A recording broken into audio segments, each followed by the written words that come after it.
Þingmaður Framsóknarflokksins áframsendi í kvöld á alla fjölmiðla landsins harðorða gagnrýni á varaformanninn en ætlaði að senda aðstoðarmanni sínum bréfið. Sá átti reyndar að senda fjölmiðlum það frá nafnlausu tölvupóstfangi. Bjarna Harðarsyni barst fyrir skömmu harðort bréf þar sem tveir Framsóknarmenn í Varmahlíð gagnrýna Valgerði Sverrisdóttur varaformann Framsóknarflokksins harðlega.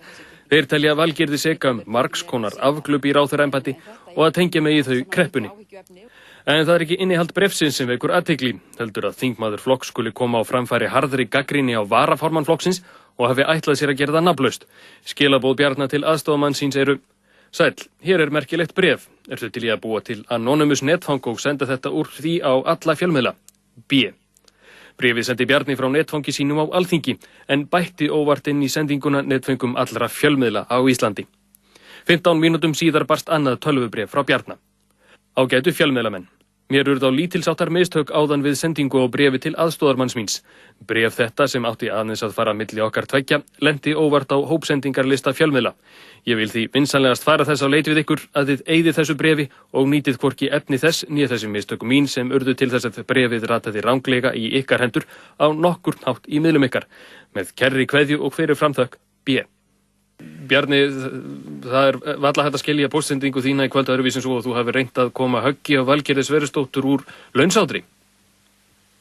Það nú langt seilst að orða það þannig, en ég get alveg viðurkennt það og það best að segja hverja sögu eins og hún að mér þarna á alvarleg mistök. Mér þykir það leiðilegt. Mér þykir líka leiðilegt að fjölmiðlamenn vilji nota sér það með þessum hætti þar sem að ég bað nú mennum að eyða þessum pósti.